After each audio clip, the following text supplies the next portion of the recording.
It's your boy Ownlane Davo, and we back with another video. Alright, look, we finna get into why Doechii got the Leray treatment.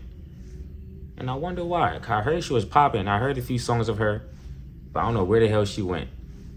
So we about to find out, because Leray vanished from the earth too, and I don't know where she at either. So let's see. On the show, hold on. And the video is from Hello Yasin Extras, cause they got 2 channels. So y'all fuck with both his channels, alright?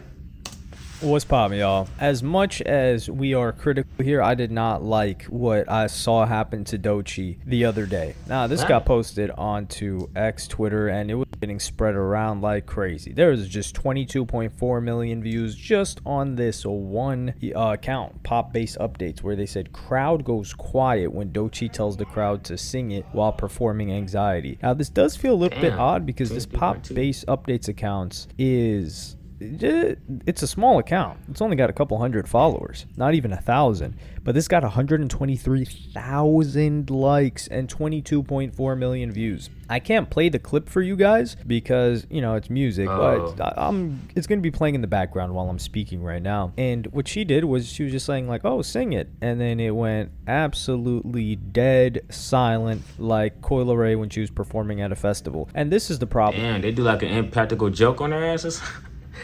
Damn, why they ain't sing it? Like, you at her show, I'm assuming. Was she the headliner, or was she like the opening act or some shit? I'm assuming they at her show, so why wouldn't you sing it? Because this was clearly a festival. I tried to look up what festival it was. I couldn't really see. This was in, I don't even know how to pronounce this city in Poland, but it was called the Opener Festival. And this is where we got to give some grace to Doechii. Like, this was, keep in mind, now the meme around town is that this is 332 million monthly listeners ever since YouTube released their monthly listener count. And we're going to have to cover that in a little bit. Probably most likely a separate video. But for Doechii here, I don't know if this was later in the evening, because later in the evening is when the headliners are. So this was clearly early on in the day. It's summertime. The problem is that if this song was as big as they would like us to think it is, they would be singing it. Like, if the baby went on there and it was 2020 or 2021, I think it was 2020. It's like, so hold on. So is this one of those things in which the song is more popular on the internet than it is in real life? Does that even make sense? It sounds good, so it makes sense to me. So something rock star, like this ain't no Glock or whatever. This ain't no guitar. This a Glock. They would have been singing that. So the fact that they're not is not great, but I think she's getting way too much criticism for it. And this is where you've got it. So that tweet on its own got 23 million, and then you've got another one that got like 5 million, which is where it says this is why artists should ignore their fans, because I remember her post asking if she should release it, getting like 9 million likes. Why would you? What? Are they trying to say people like I mean, I get it. Sometimes like singers, rappers, whatever, they'll post something like, should I drop this song? And they say, yeah, drop it. But these niggas won't drop that shit for like 2-3 months. It's like, I don't give a fuck no more. You just keep it in the vault, or just put it on the album or something. Like, you ain't, you know what I mean? Like, you took too long now. I don't care if you drop it or not. And then she goes on to say, Anxiety is an old song she made when messing around that's not reflective of current music, which is true. Go listen to her newest mixtape. It's phenomenal. Nissan Altima, Wait, and Catfish are my personal favorite. I also liked her mixtape, album, whatever you want to call it, Alligator Bites Never Heal. I enjoyed that project a lot. And then it says, the replies, I know it's a big hit, but I've seen ridiculously viral videos like these ishing on the song and people writing her off completely because of it. As an artist, that must be frustrating when it's an old song that people ask you to release. I do think this was okay, I get it now. Okay, so it's an old song that's not really her style, that they asked her to. Okay, now it makes sense. All right. Mixture of her being asked to release as well as her label seeing how profitable it could be. And there are a couple of different TikToks where one is like the biggest mood killer in the world, and then it's got 16.6 million likes. on TikTok, one that's got 7.7 million, biggest mood killer. And I think this is the unintended consequence of having a song be overly successful. It's not Doechii's fans that are upset. Doechii's fans aren't really at the opener festival. Sure, she's probably got a couple of fans there, or some people that listen to her music, but for the most part, when Doechii's at her own concert, her fans are excited for her. And now some people will say, well, when is her own concert if she's such a big artist? Bro, niggas is not going to Poland to see Doechii, bro. And I say that respectfully. Like, you know how much you gotta like a motherfucker to fly to a whole nother continent? I'm just assuming, I'm saying someone from the US or something like that. To fly to a whole nother continent to go watch a Doechii show? She's not even a headliner for it? Yeah, fuck that.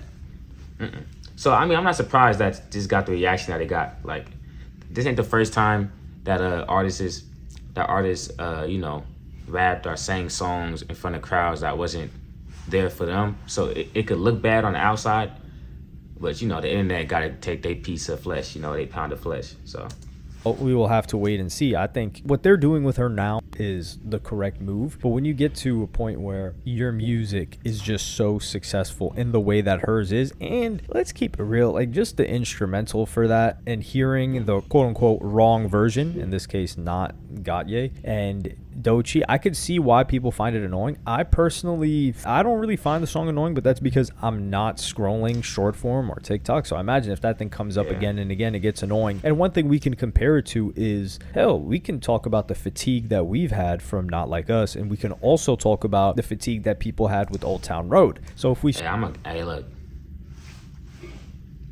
I'm a Cali nigga, and I got tired of that song. I ain't gonna lie. That should let you know. Circle back to Old Town Road first by Lil Nas X. That was catchy. It was fun. Everybody enjoyed it. Let's keep it real. Everybody enjoyed it. If you didn't enjoy it, you had a problem. People were rooting for it to do well when Leray Cyrus got on, when it got removed from the country music charts, the Hot 100 there, the Billboard country music charts, because people felt like, hey, that was discriminatory. I think that's a bit contentious because, hey, it was a parody song, so how much of a country song was it? Regardless, Leray Cyrus gets on it, and then it gets back into the Hot 100, and everybody's rooting for the guy to win because he's the underdog and the song is enjoyable. However, after a couple of months and you're just hearing Old Town Road constantly, you're like, yo, I'm tired of this thing. And it's not just constantly hearing it, it's it being inescapable. And then you also had a similar thing happen with Not Like Us. And I think Not Like Us is the opening where, you know, how the beat opens up, the instrumental. People were just fed up after, I think, the life cycle of Not Like Us. And when I say life cycle, I mean the tolerance and the unwillingness of people to continue to listen to it that are, let's just say, casual listeners. Or hey, look, I put it like this. See, my music has never really been this little off topic. I'm talking about myself now. All right, my music has never really been like my playlist never had a lot of mainstream like rappers, singers. I was always an underground kind of guy. Just because I kind of like the rawness of it that it kind of gave me, like how it's kind of like underproduced a little bit, you know, like it wasn't as like fine tuned, you know. But like Not Like Us, that's a good song. Like if it come on, I might do a little bob, a little, you know what I'm saying, a little two step, but I ain't gonna like purposely put on. I'll tell you that. Or just people that aren't huge Kendrick Lamar fans, and even people that are Kendrick Lamar fans. Every time they heard it after like 3 months, because it was getting played at every event, it was getting played all over the internet, and it had this narrative around it too. So I would say that the majority of people generally did not get tired of the song, like the average person, maybe a festival goer here at this festival. They weren't tired of it because they weren't part of the conversation like we were. Like if you're watching this or me talking about this, we followed every single part of the beef. And then when the song comes out and then we see all the memes with the song, etc. So we see all of that and we're like, yo, it's been like 2 months. Not Like Us was the craziest thing when it came out, but yo, we were tired of hearing that song. We really don't want to hear it as much as you guys want us to hear it. And it stayed top 10 for damn near a year until it fell out of the top 10, and then there was that rule that it had to fall out of the Hot 100 completely if it was there for over a year and came out of the top 10. I thought that was kind of unfortunate. I'm not really too much of a fan of that rule, especially with streaming in play, but nevertheless, I think that's another example of this. As for Doechii, listen, I know TDE Punch, he's got me blocked on X. We still haven't gotten him to unblock me. Maybe one day we'll catch that blessing. But wait, what the hell? Hold on. Hey, y'all seen, bruh. What the hell you do for that nigga to block you? What you say? You spreading hate? I hope not. This is grimy using this narrative against Doechii, and initially I believe that there was a concentrated effort to create hate and love for Doechii, which would mix up and really get her a lot of attention and a lot of not controversy, but a lot of conversation around her name. But now I don't believe that's the case. I think it's like the genie out of the bottle, really, because now this is not something that her label would want. I ain't gonna lie, Doechii. You did not got that shit on. Those Adidas with the high top? What?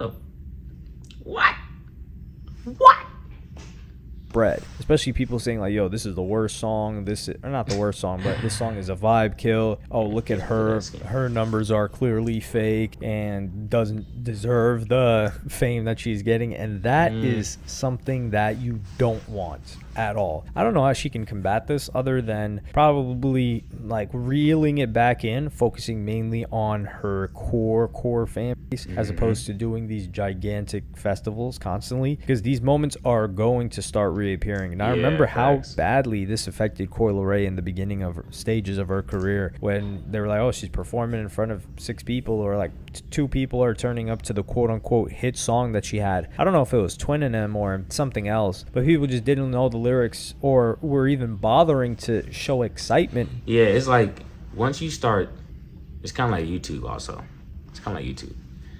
And it's like, this from the stuff I seen and the stuff for me being a YouTube user. Once you start posting or start dropping stuff that's out of your main audience interest, you start to lose that main audience. So now you're trying to take from this pot. You're trying to drop stuff to get this group of people, but this group of people don't know you enough to fully commit to you. But your old audience is feeling abandoned because you're not dropping stuff that piques their interest, and that's the reason why they start liking you, because you drop stuff that they liked. But once you start dropping stuff that's not for them, they're gonna find someone else, or they only give you so many chances, And I say all that because that's how I be with artists myself. So it's like, I feel it, like. For the song that Coi Leray was supposed to have as a hit, and that perception is hard to clear up. And Doechii, unfortunately for her, she's got this scarlet letter ever since winning that Grammy, where people are like, what the hell, who is this person and why did they win a Grammy, as opposed to we just doing anything.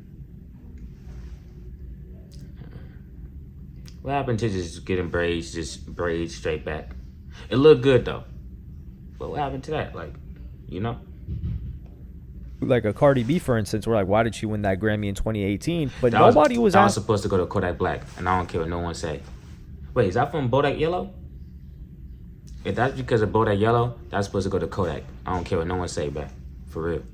Asking the question of who is Cardi B, everyone already knew, and everyone already knew her hit. The same was not the case with Doechii. So this is going to be interesting to see as it develops. Hopefully we don't get too many more moments like this. I don't think this was Doechii's fault at all. I think this was just not the wrong crowd, but I think this is the unintended consequence of allowing, or maybe kindling, a flame of negativity surrounding Doechii and Doechii quote-unquote haters, because initially when that was a thing, it didn't feel real. It felt appreciate you. It just wasn't her crowd. That's all it is.